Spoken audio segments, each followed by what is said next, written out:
Bueno, hola, ¿qué tal? Buenas tardes. Soy Virginia González, la directora del Museo Histórico Sarmiento, y hoy vamos a tener otro vivo. Hoy, los viernes, nosotros le llamamos Viernes de Domingo, y en este caso vamos a tener como invitado a Fabio Ares. Fabio Ares, que ya está entrando, así que en un momento nos va a invitar nos va a pedir la solicitud. Por suerte, no como ayer, que ayer tuvimos algunos accidentes con la especialista, eh, hoy es mucho más rápido. Hola Fabio, ¿cómo te va? ¿Qué tal? ¿Cómo Hoy estás? nos salió mucho mejor, ayer tuvimos algunos incidentes. Bueno, Bueno, estaba contándole a la gente que todos los viernes hacemos no todos los viernes, eventualmente algunos viernes hacemos lo que se denomina Viernes de Domingo, que es un nombre que le puso una de las chicas que trabajan con nosotros en el museo, justamente Diana, que es del área educativa del museo, y que nos encanta este nombre, ¿no? Ayer con Karina, que acaba de entrar, Karina, la acabo de ver, hicimos lo que se llama el Sarmiento sin sombra. Ese nombre se lo dimos al ciclo justamente por una frase que Sarmiento dice cuando está viajando en el Merrimack para venir a Buenos Aires y a tomar las funciones de presidente. En un momento de ese viaje él dice, parado al sol no tengo sombra. Excelente esa frase, ¿no? La exacerbación del ego. Pero bueno, más allá de esto y de contarles cómo son nuestros ciclos, hoy vamos a tener especialmente a Fabio, un querido amigo, así que te agradezco mucho que estés acá con nosotros. Lo que voy a hacer es, te voy a presentar, vamos a empezar a esta charla. Ayer alguien se me molestó porque soy muy interrumpidora, me dijeron, así que voy a intentar no interrumpirte cuando hablas, pero no aseguro nada, ¿eh? Bueno, en principio, Fabio Ares es diseñador e investigación de la Dirección General de Patrimonio, Museos y Casco Histórico del Gobierno de la Ciudad de Buenos Aires, profesor de la Facultad de Artes de la Universidad Nacional de La Plata en grado, posgrado y extensión, y brindó conferencias y workshops en universidades e instituciones argentinas y del exterior. Autor y coautor de libros y artículos sobre tipografía e imprenta publicadas en Argentina, México, Chile, Uruguay, España y Inglaterra. Organizador de la Bienal Latinoamericana de Tipos Latinos, de la Bienal Letras Platenses y del Coloquio Argentino del Patrimonio e Historia de la Tipografía. Obtuvo el premio bienal FADU UBA en 2 oportunidades, en 2013 y en 2015, y fue vocal del Instituto de Investigaciones Históricas de la Manzana de las Luces. Hoy Fabio nos va a hablar sobre el patrimonio tipográfico porteño en tiempos de Sarmiento y antes de empezar con Sarmiento, porque siempre somos monotemáticos nosotros en el museo, me interesaría que nos introduzcas un poco qué sucede desde, ¿no? Un poco antes, si querés, respecto de las imprentas en Buenos Aires antes de la Revolución de Mayo, y por supuesto después, inevitablemente, vamos a tener que ir a indagar sobre la vida de Sarmiento y la relación con las imprentas. ¿Qué te parece, Fabio? me parece genial, bárbaro. Vamos a ver cómo sale. La verdad que por Instagram nunca hice este tipo de charlas, de conversaciones. Bueno, no sé si se va a cortar el celular, si lo dejo quieto, si lo tengo que tener en la mano, si lo tengo que tocar. Eh, El único problema es que cuando si alguien te llama en el medio va a empezar a vibrar si lo tenés apoyado, igual en la mano se te va a mover y en algunos casos se ha caído. Pero bueno, bueno, son cosas que pasan, tranquilo. bueno, bárbaro. Bueno, yo creo que para entender el tema de la imprenta está buenísimo hacer estos cruces, digamos, por eso me encantó que me invitaras, eh, porque para entender el problema completo está bueno hacer estos cruces con la política, con la economía, con la provisión de caracteres tipográficos, ¿sí? Estamos hablando de una imprenta tipográfica fundamentalmente, A partir de los años 20 del siglo XIX se introduce la litografía también, pero es fundamentalmente una imprenta tipográfica, ¿no? Entonces está bueno entender estos cruces, la provisión de maquinarias, el tipo de imprenta de la que estamos hablando, ¿no? La imprenta llega a Buenos Aires en 1780, es traída por Bertis desde Córdoba, era la imprenta que tenían los jesuitas, ¿sí? Los jesuitas son expulsados en 1767 y esta imprenta llega, queda guardada en el Colegio de Montserrat, llega a Buenos Aires en 1780. Hablamos de una imprenta muy rudimentaria, ¿sí? Es una constante para las primeras imprentas, y yo diría hasta el año 30, más o menos, 1830, hablamos de una imprenta, qué sé yo, comparándola hoy, es como un comercio barrial, con una prensa, con 2 prensas máximo, una imprenta con una producción de tipo manufacturera, se podría decir, ¿no?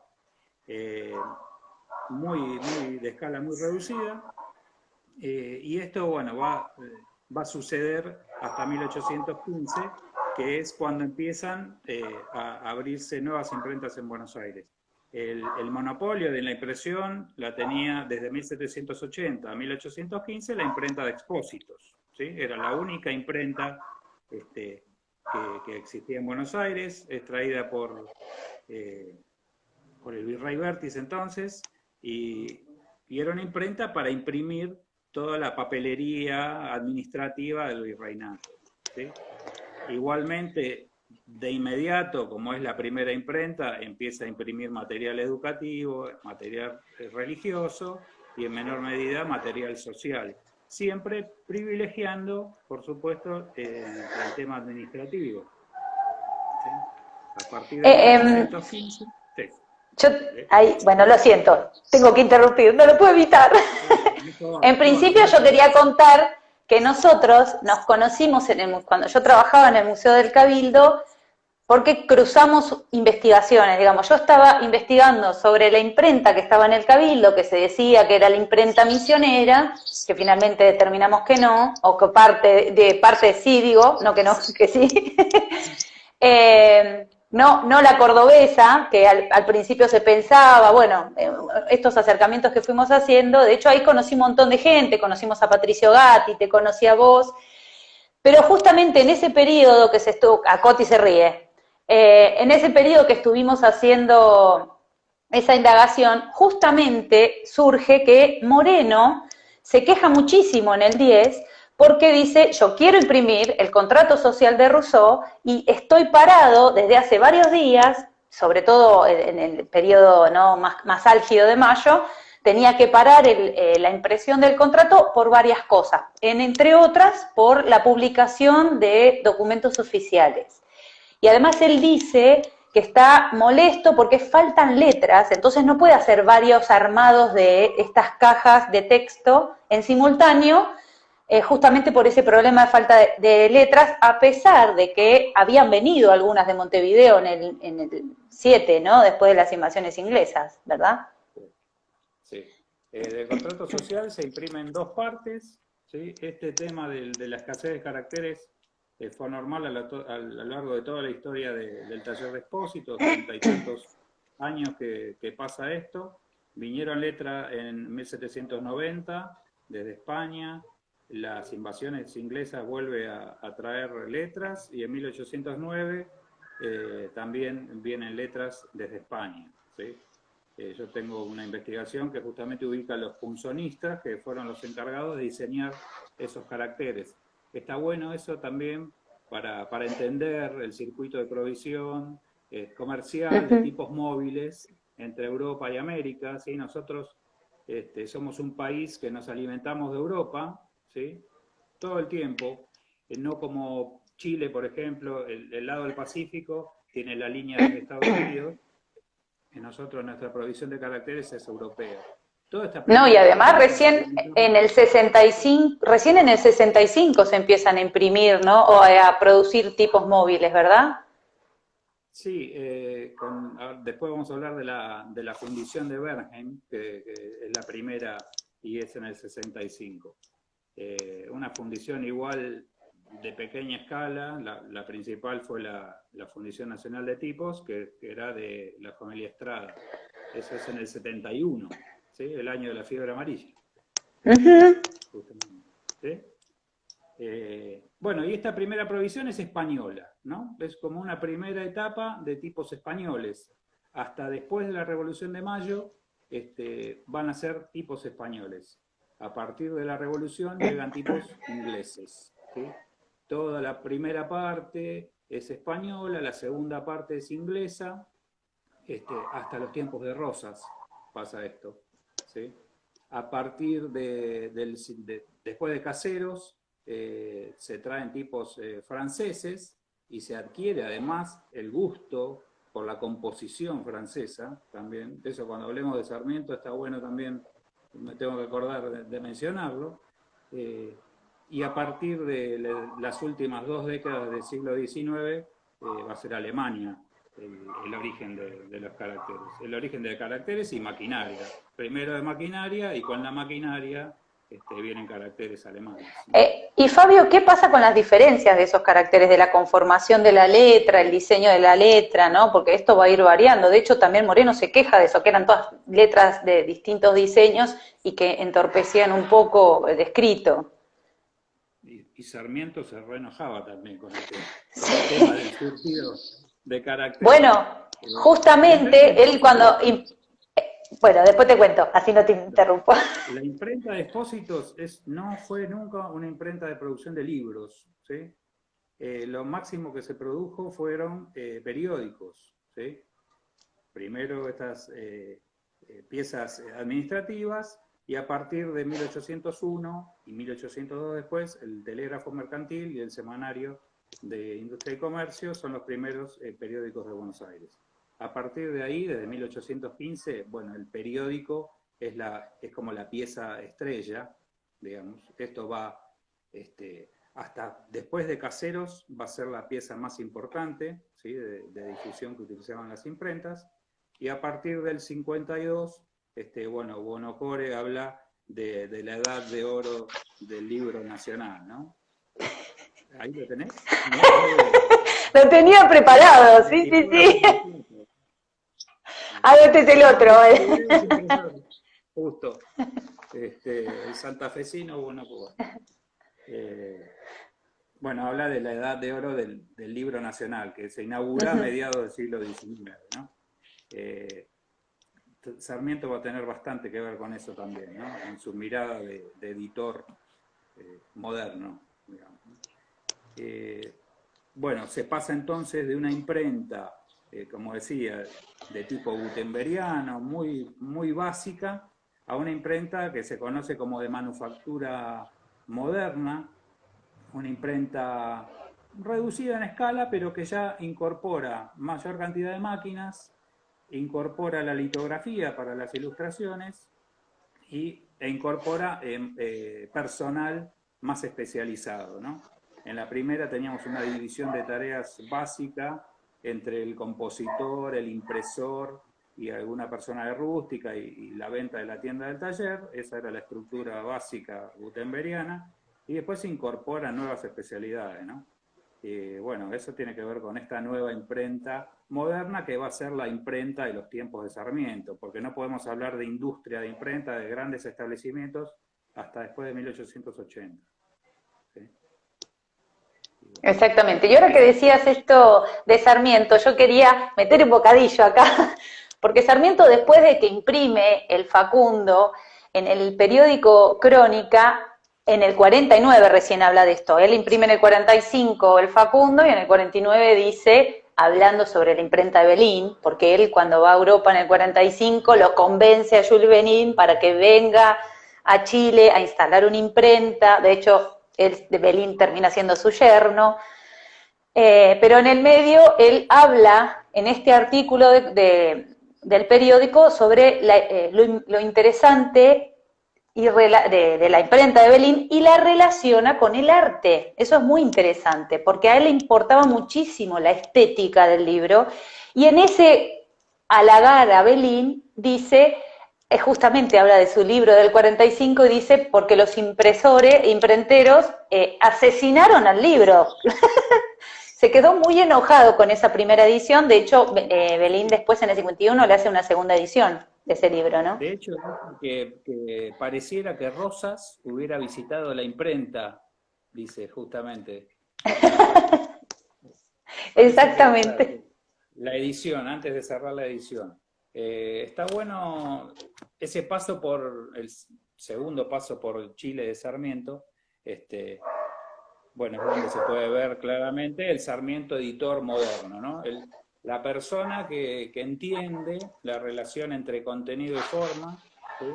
Y habla claramente, bueno, de arte e industria.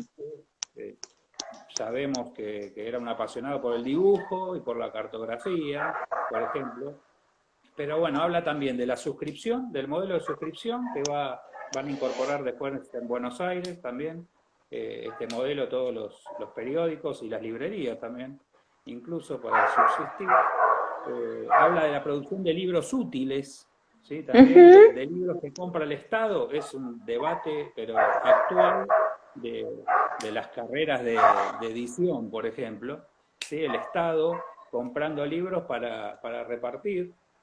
Ya hablaba de eso en el 42 o en el 43. Exacto, de la Biblioteca Americana, digamos, ¿no? Porque él también esto lo plantea, él era un gran admirador de Franklin, y Franklin lo que hace es justamente esto. Entonces él lo toma como modelo y plantea imprimir libros americanos y poder hablar, esto que estás diciendo vos, ¿no? De hecho plantea la suscripción, que la gente se pudiera pagar una cuota anual y eso a su vez pudiera solventar estos libros que se imprimían, porque justamente él en el 41 plantea el grave problema que tiene Chile respecto de la producción de libros que era muy baja y muy, de alguna manera, primitiva, digamos, ¿no? Él se queja de eso. Sí, critica mucho la imprenta chilena. Bueno, también puede ser un indicio de la promoción que hace después de la imprenta de Belán, ¿no? Cuando viene y se instala en el 49, ¿no? La imprenta del yerno, ¿sí? Dice que esta imprenta podría imprimir 2000 libros, podría emplear a 100 cajistas, ¿sí? Mirá vos lo que decías, el problema de la falta de tipografía, ¿no? Sí. La suple porque pueden operar 100 cajistas que pueden operar el surtido tipográfico y incorporaría 200 obreros esta imprenta. O sea, que estamos hablando de prácticamente un establecimiento del tipo industrial que vamos a ver mucho más adelante en Buenos Aires. Este modelo es el que incorpora Estrada, clarísimo, muchas similitudes con el modelo Estrada, que importa material primero y que después lo produce acá, ¿no? Primero Appleton, Johnston, después Appleton, y después produce su material educativo y sus propios tipos móviles con la Fundición Nacional. Justamente vos hablabas al principio de esta diferencia entre lo que era la imprenta tipográfica y lo que van siendo después las imprentas mucho más mecanizadas, a vapor y demás. Y esto a mí me interesa porque justamente hace unas semanas hablamos con Hernán Paz, que es un especialista, justamente él habla sobre la prensa y la relación con Sarmiento como la figura de Sarmiento publicista. Y justamente él plantea estos periódicos como artefactos digamos, de esta sociedad de fines del siglo XIX, pero hay que teniendo en cuenta justamente que eran objetos súper complejos de producir, ¿no? En el caso del periódico, a partir de la tipografía, no era solo eso, y se incorporaban imágenes, era una segunda pasada, que eso encarecía los costos, ¿no? De hecho, también Sarmiento en el 40 y pico, a principios del 40 se enoja porque la imagen litografiada era de mala calidad y se ríe, se mofa de la primera litografía del Progreso, justamente a partir de esto, ¿no? De que le importa mucho la calidad. Pero contanos un poco, entonces, respecto de esa complejidad que implicaba tener una imprenta tipográfica asociada a una litografía, ¿no? Sí, bueno, eso es lo que hace Bacle primero, ¿no? Poniendo a nombre de su hijo la primera imprenta, es en el 32, por ahí más o menos. Después de que vuelve de Brasil, Bacle incorpora la litografía a la tipografía. En el Museo Americano se ve claramente los problemas que tenían para imprimir, se ve una litografía desasociada, como fuera de registro con lo tipográfico, ¿no? Y después en el diario de anuncios aparece otra forma de incorporar imágenes, que son estas viñetas de latón, ¿no? Muy inglesas también, que es la tercera forma de incorporar imágenes. Primero los ornamentos tipográficos, que son tipos móviles con figuras pequeñas, en forma de guarda por lo general, para construir cenefas, para combinar con la tipografía, hacer nuevas imágenes pequeños. Después están las viñetas de latón, que hacia en Buenos Aires. Fabio, se me corta un poco, no sé si internet o... Bueno,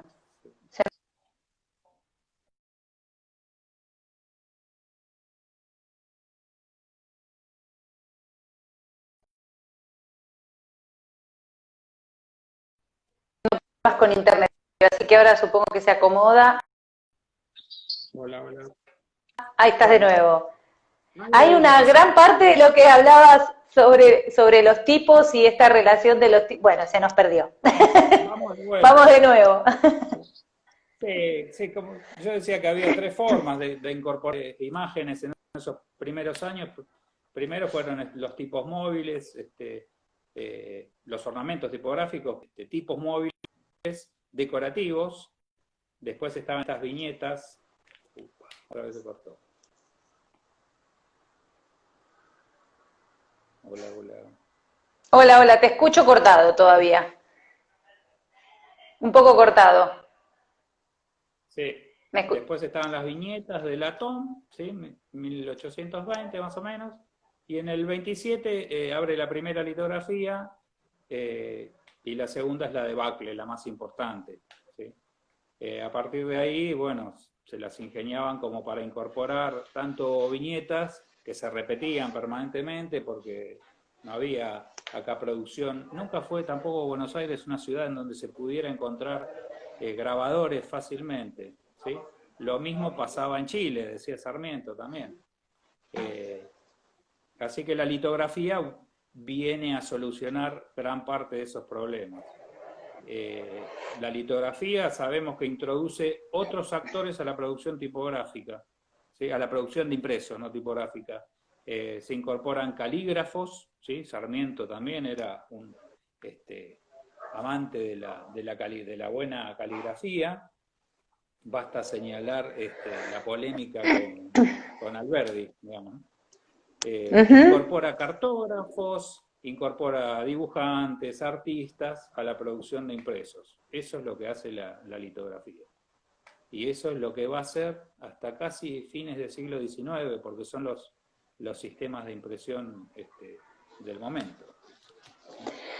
Bien, y como, no sé si está hoy acá, pero bueno, iba a participar bueno, Adriana Amante, que es una doctora en letras, que ya ha trabajado muchísimo sobre este tema, y la idea es, a partir de lo que plantea ella en su texto, no solo ella, sino también su discípula, que me cuentes un poco qué pasa con este objeto como objeto estético, ¿no? Porque Sarmiento estaba muy interesado justamente en no solo en poder imprimir, sino que fueran estos libros impresos, estos periódicos impresos, que fueran bellos, ¿no? Entonces, ahí está Adriana. Hola Adriana, ¿cómo te va?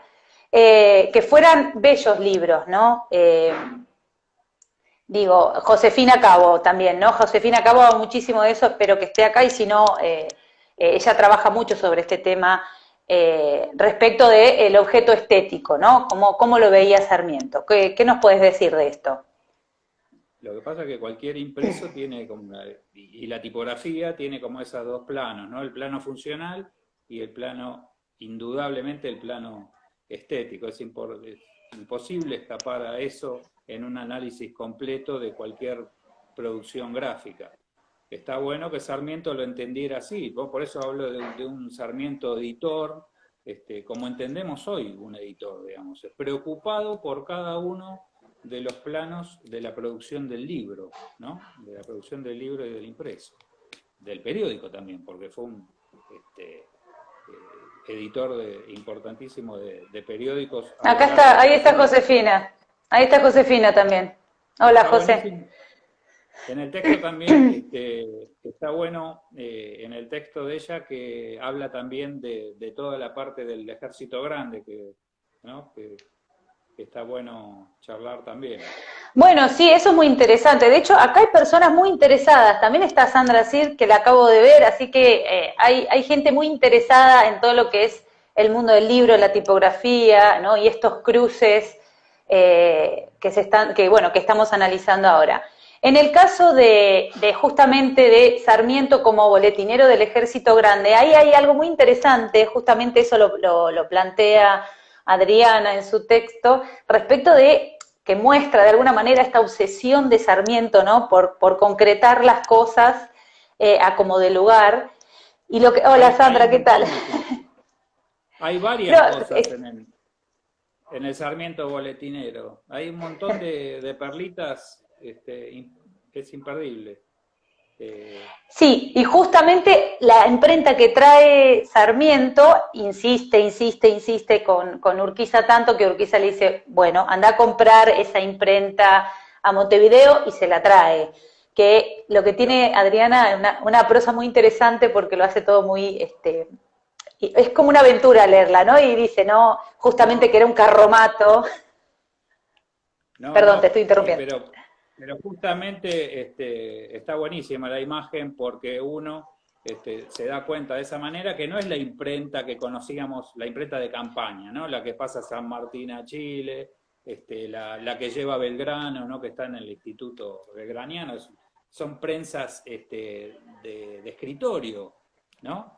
Entonces nos imaginamos que Sarmiento, en su obsesión, ¿qué fue a buscar a Montevideo? Una prensa que necesitaba una carreta completa. Pero además, ¿qué trae de Montevideo? Bueno, se trae los tipógrafos, ¿no?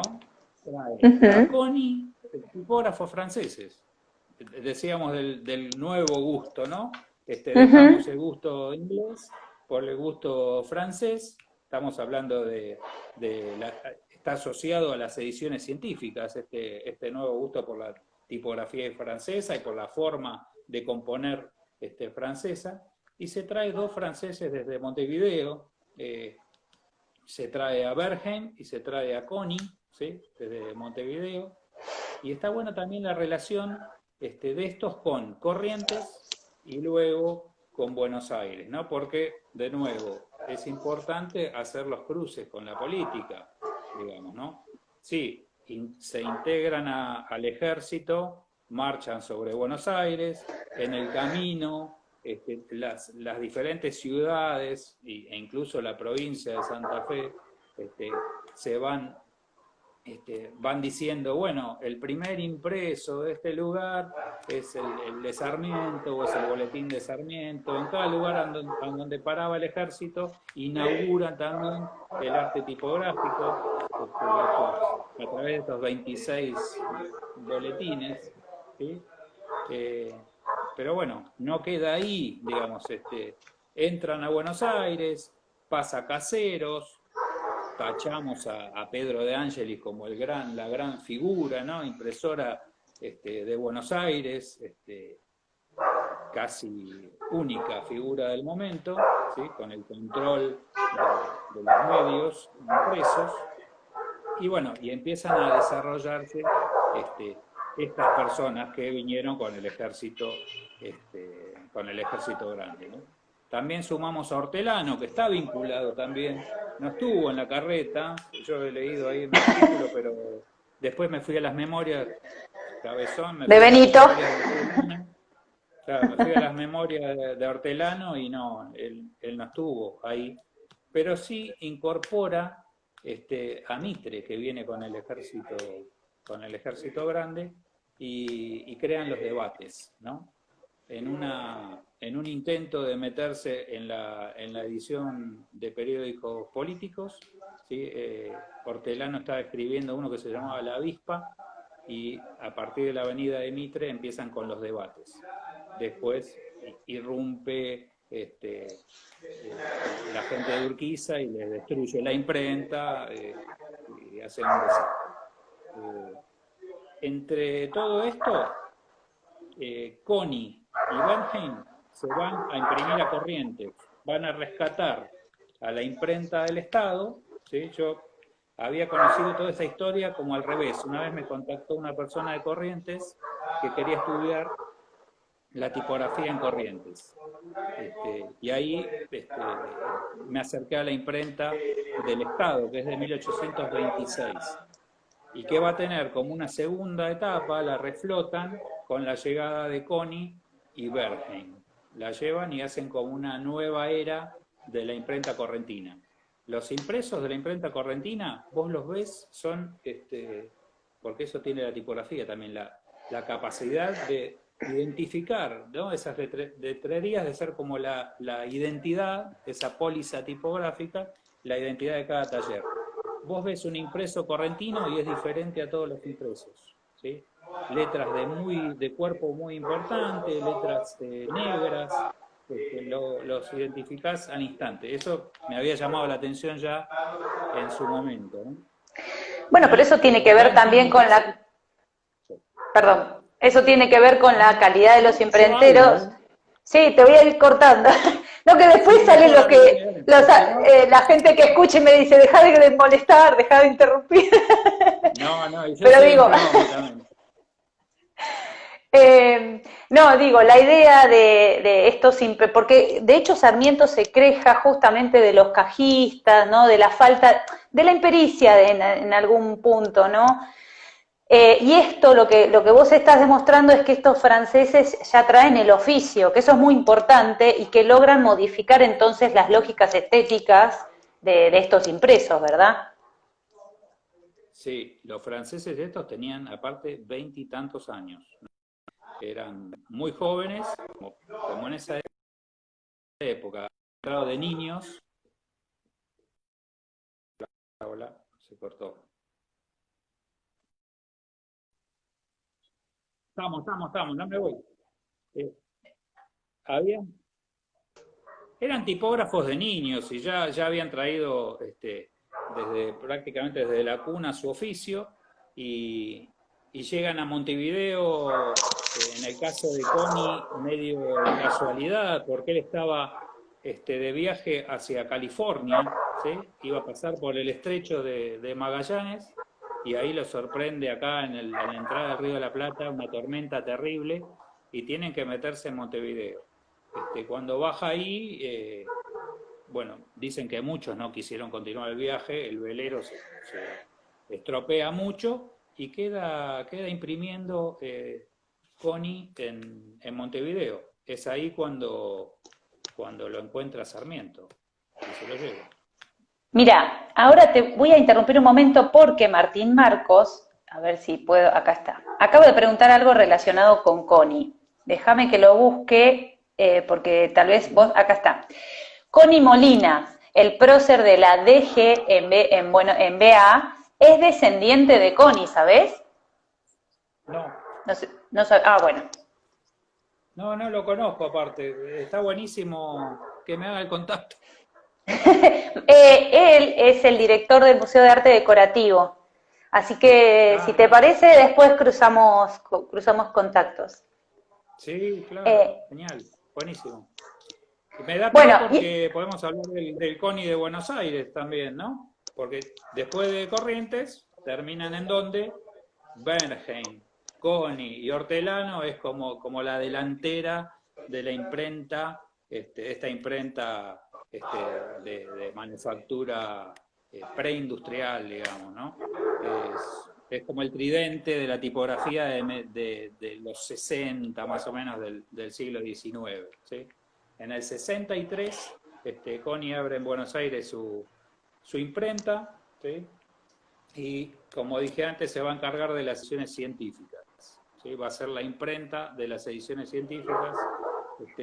Todo científico, toda sociedad científica tenía que imprimir en Coni.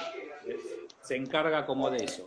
Así como otros se encargan, como Hortelano y como Bergen, se encargan de los diarios de colectividades, como que se repartían la torta, y ahí aparece el British Packet, el Corriere del Plata, el Español, los diarios de colectividades, que es como un fenómeno también del momento. Está bueno señalar eso también. Acá te hace otro comentario. Han tenido para esto el favor de Sarmiento, el favor de Urquiza. Hay que hacer ese cruce también. Bueno, acá es muy importante, ¿no? También, porque hay un cambio tajante, antes se da, ¿no? El parteagua, digamos, antes y después de Caseros, ¿verdad? No te escuché. ¿Me escuchaste? Digo, acá existe, digo, Caseros va a ser el antes y el después para los tipógrafos, ¿verdad? ¿Me escuchaste? Sí. Sí, ahora sí. Para los tipógrafos, para el tipo de producción, sí, hablamos de esta producción de libros, bueno, también el fenómeno inmigratorio, ¿no? Se incorporan estos periódicos para las colectividades. Ahí, bueno, el tipógrafo como traductor, el tipógrafo entendido en lenguas, que también hablaba Sarmiento de la importancia, ¿no? Del tipógrafo que conociera otras cajas, otras lenguas. Y bueno, va también a inaugurar otro periodo que es el que pasa, ya acercándonos a los tiempos más de la presidencia de Sarmiento, la época de los impresores alemanes, ¿no? Terminamos con este primer tridente y aparecen Kraft, Peuser, las dinastías de impresores, ¿sí? La imprenta se hace industria, ¿sí? Y estos impresores que empiezan con una cosa chiquitita, como la de Bergen, la de Coni, se transforman en grandes industrias, ¿sí? Y lo que está bueno también señalar para el caso de Buenos Aires es que de la mano de la inmigración y el desarrollo urbano, la aparición de los nuevos barrios, por ejemplo, las imprentas dejan el centro y se trasladan a los barrios abriendo grandes establecimientos en los lugares más alejados, por ejemplo en barracas, ¿sí? Ahora yo estoy escribiendo para un libro sobre Mataderos, algo sobre la imprenta en Mataderos, que va a ser otra en las zonas alejadas, a donde se va a abrir hasta papelera, digamos, otro tema. Bueno, sí, no nos metamos, porque si no, no terminamos más acá. El papel, sí, otro gran tema de la... y bueno, y buscan estos barrios alejados, ¿sí? Tanto los grandes establecimientos como los pequeños comercios de los obreros que también van quedando afuera de esta industria, ¿sí? Avanza la tecnología, aparece el sistema de composición por linotipos, y aparecen los gremios, ¿sí? Se van incorporando obreros y se van quedando afuera obreros que no tienen la especialización, que no se pueden adaptar a las nuevas tecnologías, y abren estas imprentas de barrio. Es como un fenómeno. Empezamos con una imprenta pequeña, vamos a los grandes establecimientos, y esta nueva industria produce nuevamente imprentas pequeñas que van buscando los lugares más alejados de Buenos Aires. Bueno, Peuser y Kraft son un ejemplo, de hecho. Es un ejemplo de una familia próspera. Y Estrada el primero. Primero Estrada, ¿no? Yo trabajé ahí en el edificio, ¿te acordás? Que has venido. Sí. Ahora yo digo, Fabio, sí. Igualmente las preguntas, ahí Adriana hizo una, las voy a ir haciendo al final, a menos que sean justo pero bueno, Adriana está preguntando algo de la imprenta de Mataderos. ¿En qué año abre, justamente? Sí, sabes. Pregunta, ¿no?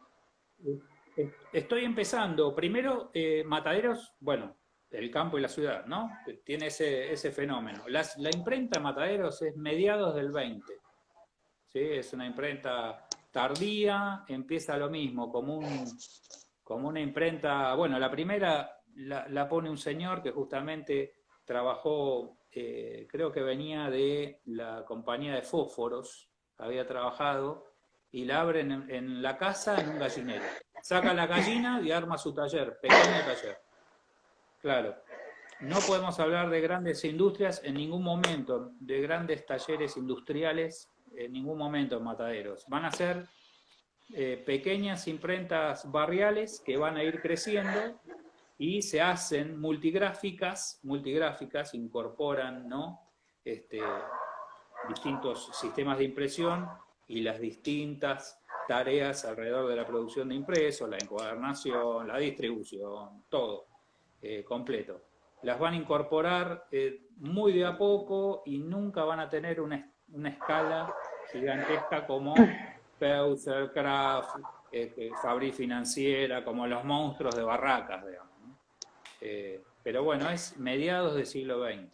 Primero empieza la papelera Denti, esa es del 29. Papelera Denti en Mataderos. Y después la primera imprenta es del 52, hasta ahora lo que encontré. Después hablamos de una imprenta de los años 70. Perfecto. Bueno, en este momento lo que... Buenísimo. Invito a la gente a que vaya haciendo sus preguntas, así yo las voy leyendo. Pero antes que nada quería consultarte, mientras alguien va elaborando la pregunta que quiere hacer, y si hicieron preguntas y no contesté porque no las vi, este es el momento. Yo quería preguntarte, porque, bueno, Marina Garone, cuando habla, ¿no, del estudio de las imprentas en México y demás, ella, bueno, es una argentina que vive hace muchos años en México y que se dedicó a estudiar sobre los procesos sociales relacionados con las imprentas, sobre todo en México, también en el Río de la Plata y demás. En el caso de las familias, porque vos acabás de nombrar a Kraft y a Peuser como grandes familias de imprenteros, pero ¿qué pasa con en estas familias grandes? ¿Qué pasa con la figura de la mujer? ¿Cómo se inserta en todo esto? La mujer en la familia, digo, ¿no? Y en el negocio. ¿Qué pasa con pero ¿qué pasa con qué? ¿Con la mujer? Dijiste. Con la mujer, con la figura de la mujer. ¿Me estás tomando el pelo? No será. La mujer, qué oportuno. Siempre estuvo. Ay, se corta. Pucha. Se cortó. Hola, hola. Ahí va, dale. Ahora sí. Te escuchamos. Obviamente la mujer siempre estuvo presente a lo largo de toda la historia de la imprenta, ¿no? Por ahí no está en las primeras planas, hay un montón ahora de nuevos trabajos sobre el rol de la mujer en la impresión, sobre las mujeres impresoras, sobre las viudas, ¿no? Que ya conocemos en Europa y que Marina rescata para el caso de América también, ¿sí? Las viudas de los impresores y las viudas de los fundidores de tipos, que se quedan con todas esas matrices y siguen comercializándolas. Por ejemplo, la viuda de Bodoni es el caso paradigmático. Marina lo que hace es trasladar estos estudios a América y empieza a hacer esos lazos especialmente para el caso de México. No sé si ha trabajado en otra zona. Pero obviamente que la mujer siempre estuvo vinculada, no solo por ser la esposa de, sino en algunas partes de la producción, ¿sí? Algunas como tipógrafas, que es lo menos conocido, es una historia a reconstruir, y fundamentalmente en tareas de encuadernación, de rústica, siempre estuvieron ahí, ¿sí? Bueno, justamente yo estoy trabajando, sí, es verdad. Bueno, de hecho, el gremio, como muchos gremios que vienen, sobre todo el de encuadernación, que es el que yo me encargué de estudiar y el que estoy terminando de estudiar para mi tesis, justamente viene digamos, de la Edad Media, y acá esto se practica, por lo menos durante los primeros periodos, y hay resabios de estas costumbres y estos modos de operar dentro de lo que son los talleres, en el caso de los talleres de encuadernación, digo, ¿no? Que se van continuando, con modificaciones, por supuesto, pero se van continuando. Y esta familia de la que vos hablás y el trabajo de los niños, en este caso era muy importante porque los padres que no pertenecían al gremio los incorporaban como aprendices, ¿no? Que duraban aproximadamente 10 años, ¿no? En esta tarea los chicos aprendices hasta poder pasar al siguiente nivel, que era el de oficial, y era casi una situación de servidumbre, digamos, ¿no? Donde el maestro en este caso un encuadernador, pero el maestro lo que hacía era darle casa y comida y enseñarle, o no enseñarle en realidad, porque no era una enseñanza, sino que era este aprendiz lo único que hacía era mirar, barrer y componer tareas que poco tenían que ver con la disciplina o el trabajo en el taller. Y digo, esto pasa en todos los espacios de taller, digamos, ¿no? Sí, y los gremios no desconocían, por supuesto, esa situación. Para la imprenta de expósitos ya de ahí viene el tema, la idea de que imprimían los expósitos, ¿no? Ya está documentado que el administrador ponía siempre una serie de expósitos a aprender el oficio.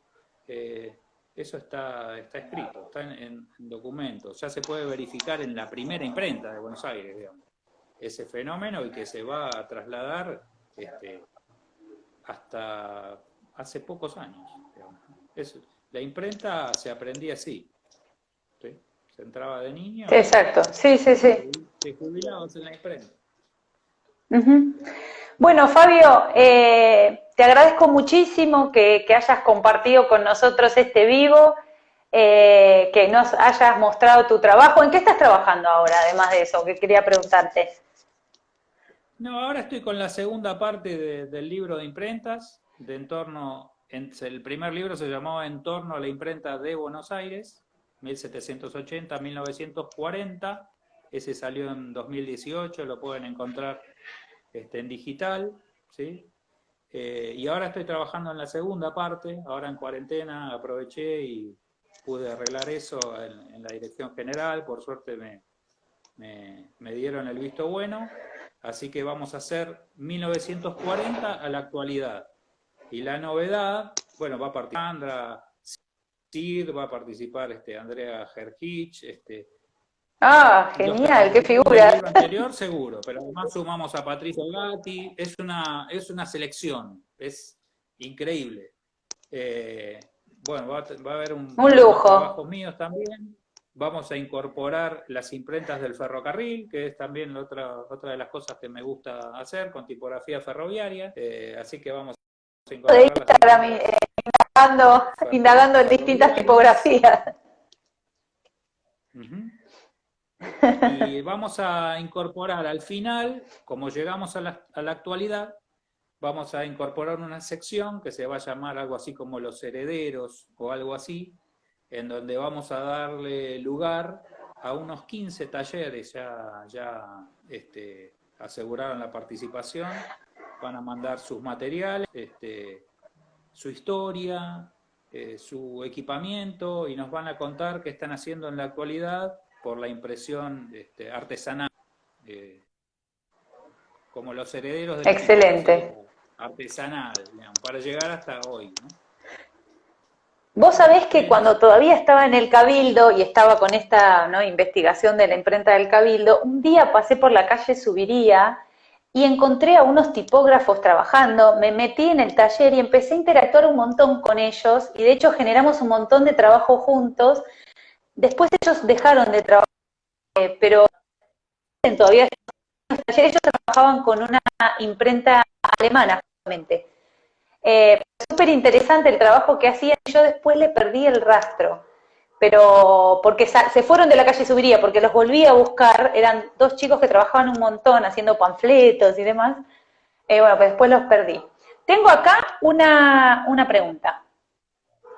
la pregunta recién, lo que contaste recién no escuché nada, se recortó. Bueno, Escuché no, que era un había caballeros comentario. que subirían, Nada, no te que preocupes, era una subirían. tontería. Después te la cuento. A ver si Dale. escuchás, o si no, lee lo que dice letras como Sí, imágenes. veo que hay algo, Pregunta. que hay una pregunta, ¿cómo fue la transición entre los modelos, el Bueno, modelo español, inglés, el francés y al alemán? ahí te lo leo bien, ahí te lo leo bien. Una pregunta. ¿Cómo fue ese paso de tipos españoles, ingleses a franceses y luego a los alemanes? ¿A qué se debió esa transición? Bueno, se debe un montón de cosas. Aparte, es raro que esté tan marcado, digamos, ¿no? El primer paso es, la primera etapa es la etapa como española, ¿no? Hay un corte ahí cuando se interrumpe el comercio con la corona, ¿sí? Pero ¿a quién le compramos? Bueno, le compramos a los ingleses, ¿sí? En este caso, los franceses no van a entrar porque el comercio era con Inglaterra y Francia, pero los caracteres van a venir desde Inglaterra, ¿sí? Caracteres, estas viñetas de latón, y van a generar otro plano de análisis que no está muy estudiado, que es el plano de las composiciones. Va a haber un cambio en la composición del estilo neoclásico al estilo imperio, ¿sí? Es la época de Rosas, ¿sí? Imaginemos, ¿no?, la portada del himno al restaurador, a la que se le agrega la litografía y se le incorporan letras de diferente estilo, se incorpora la gótica, se mezcla mucho también en esta época. Era justamente lo que no le gustaba a Sarmiento, la mezcla, ¿no? La mezcla de estilos, critica mucho eso también. Y bueno, después se pasa al modelo a partir del 52 y la incorporación de estos tipógrafos franceses, la incorporación de Hortelano. Hortelano era español, pero era un español que había vivido y visitaba mucho París antes de venir acá, y le encantaba la composición de los franceses, así que él también trae ese gusto, ¿sí? O sea, las letrerías primero, la provisión, obligadas por el comercio, y siempre la parte estética, las tendencias, como existen hoy, ¿no? Entonces, Hortelano, Bernheim, Coni incorporan esta pata francesa. Lo va a continuar Estrada, ¿sí? Estrada compraba caracteres a París también, ¿sí? Incorporan la fundición de tipos, también matrices francesas, fundamentalmente. Sistema Didot. Y después, bueno, el dominio de los alemanes viene a través de la maquinaria. Lo que se compra fundamentalmente son las casas introductoras, fundamentalmente las que van a traer los materiales, y compran maquinaria. Y de la mano de la maquinaria ya estamos hablando de industrias gráficas también en Alemania, y hacían máquinas, hacían tipos móviles, hacían todo. Entonces se compraba todo el paquete. De la mano de la maquinaria vienen tipos alemanes también. Perfecta, contestada la pregunta. Igual es otra época, la época alemana. Cada vez, cuanto más avanzamos, más se diversifica la rama gráfica, aparecen nuevos sistemas de impresión, nuevos estilos tipográficos, se hace cada vez más difícil cualquier tipo de estudio, es muy difícil recortar, tenés que ir para todos lados. Exactamente. Bueno, ahora sí, Fabio, muchísimas gracias por habernos acompañado hoy en este viernes de domingo. Espero que nos acompañes porque Josefina, me alegro, Josefina Cabo va a estar en agosto, creemos, un poco más adelante respecto de esto, y ya que vos tenés contacto con Sandra, que Sandra nos dé un vivo también de Instagram, a ver si se copa y quiere sumarse. Ahí están todos aplaudiendo y acá dice, Martín Marcos dice, muy buena charla, muchas gracias a ambos. Bueno, gracias Martín, bueno, muchos aplausos, clap, clap, y bueno, un gran abrazo, Fabio, seguramente. Bueno, se recorta, pero... En de Instagram, aunque ya se nos está haciendo. Se me congeló la imagen, así que nada, igualmente te agradezco y te doy lugar a vos. Me imagino que estás diciendo cosas buenísimas. ¿Cómo? Se recortó, digo, lo último. Sí, bueno, te estoy agradeciendo enormemente tu participación y espero que podamos seguir trabajando y eso. Así que nada, un beso y seguramente nos estamos hablando por WhatsApp. ¿Sí? Un beso. Nos vemos. Chau, chau. Chau. Chau, chau, chau.